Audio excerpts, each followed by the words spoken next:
There are a lot of elements that might be said to define Souls-like games, but high on the list has to be the genre's particular approach to pacing. As a group of action RPGs, they're defined first by periods of growing, ratcheting tension. You fight through long areas filled with tough enemies, with each one dropping souls that you can spend to level up your character, which you risk losing if you die, before you reach a safe place where you're able to spend them. Following this build of tension is the release, when you finally make it to safety of a checkpoint, stopping to refill your health, enhance your character, and catch your breath before setting out into danger again. You're constantly making the same difficult decision. Do you risk going forward for greater rewards, or return to safety and grow your strength, knowing you'll have to fight through all the dangers you just faced once again? Though Lords of the Fallen ticks off many items from the list of things that Souls-like games are known for, it's the ebb and flow pacing, or rather the lack of it, that vexes the most. There's a combination of elements at play: the game's meandering level design, the spongy enemies you face as you progress, the uneven checkpoints and death systems, that creates a series of long and frustrating slogs. Lords of the Fallen is a game that has all the right Souls-like elements on hand, but never quite gets the proportions right.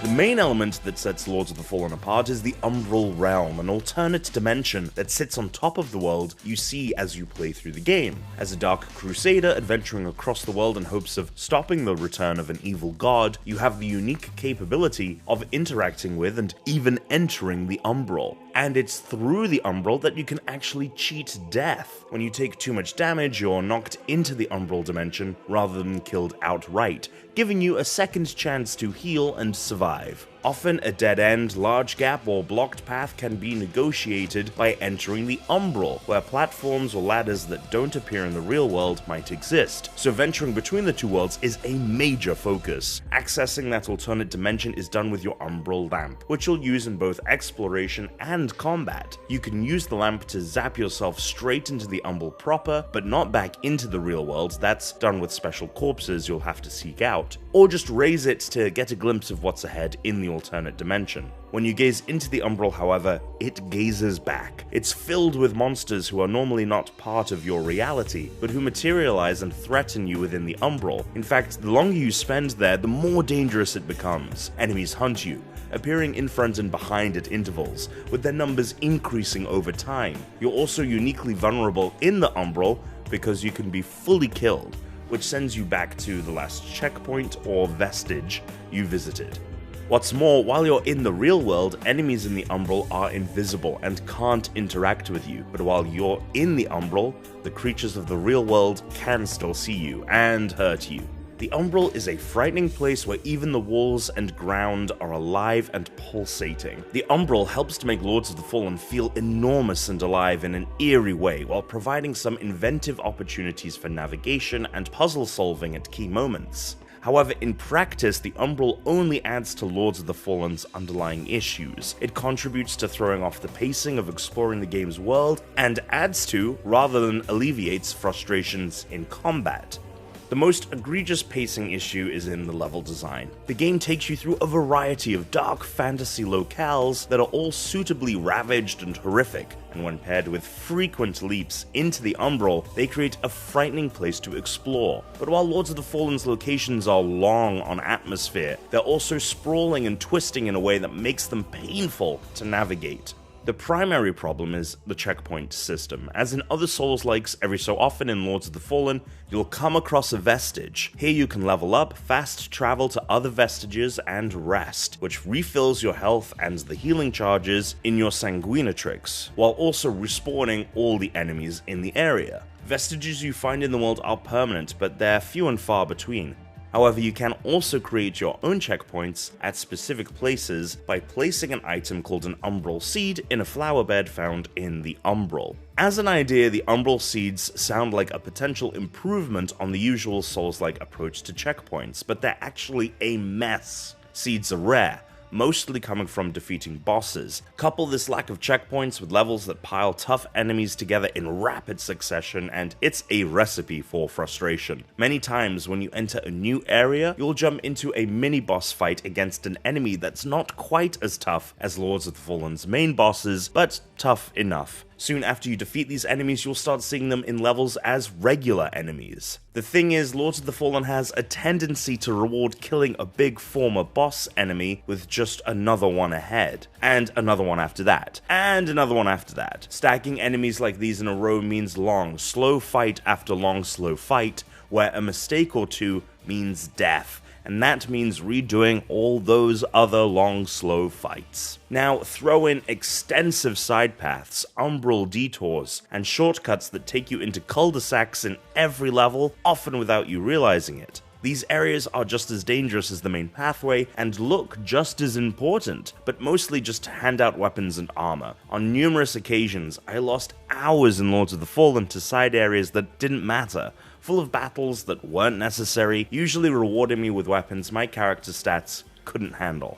Lords of the Fallen's levels are so full of irritating, lengthy fights with so few rewards in the form of safe places for a breather that at some point I started just sprinting past whole hordes of enemies. It's generally quicker, easier, and less tedious to just run for it. The messy checkpoints and confusing level design undercut what fun there might have been in exploring the beautiful world of Lords of the Fallen, and it receives few additional favors from its combat.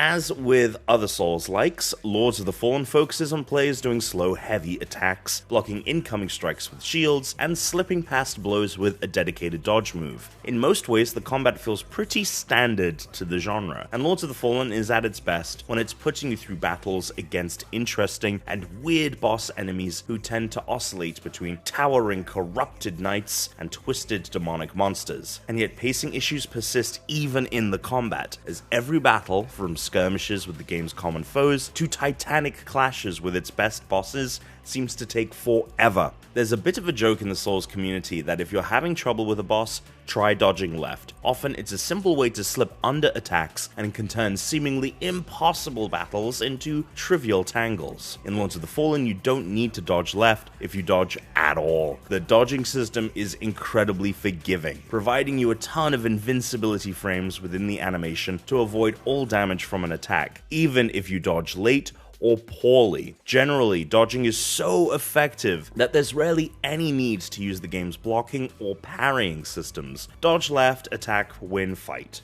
With dodging so incredibly forgiving, it's pretty easy to get the sense of a fight, even against a tough boss, after a few tries. But Souls-likes are supposed to be difficult, right? You can't just steamroll a boss by slipping past every single attack and laying into them during the openings. These things are supposed to challenge players, to give them a sense of accomplishment, to take many tries. To compensate for the extremely generous, and it must be noted, extremely fun to use, dodge, Lords of the Fallen puts the brakes on the speed with which you can take an enemy down. Sure, you can slip past 4 or 5 swings and get in an attack or two when there's an opening, but it feels like the health pool on every enemy, and especially bosses, is massive. So your 1 or 2 hits, especially with lighter one-handed weapons, feel about as effective as whipping rocks at a T-Rex. That'd be fine if Lords was throwing 1 or 2 of these fights at you and then rewarding you with a rest or a shortcut back to an earlier position so you can skip those fights in the future, but it doesn't. There are some really impressive bosses in Lords of the Fallen, many of which have great movesets and provide real challenges, but they all last well beyond excitement and into frustration. Every one of them continues to test you long after you feel like you've achieved mastery of the situation. There are a lot of potentially cool things about Lords of the Fallen. Its world is vast and beautiful, with a story of a series of religious zealots falling to corruption and ambiguous characters, making you wonder if what's defined by orthodoxy as evil is really so bad. The Umbral Dimension itself is an excellent addition that makes every location creepier and more interesting than it otherwise would be, and combat can be fun, especially against the game's most imaginative and challenging bosses. But the game just can't get the proportions right. The fun of risk and reward gameplay comes from actually earning the rewards. If the rewards aren't good enough, or if the risk is too heavy, the fun turns to frustration. For all of Lords of the Fallen's good ideas, it struggles to make the payoff worthy of the investment. Its meandering, level design, and slogging encounters turn challenge into tedium, leaving a feeling that getting up and doing something else would be time better spent.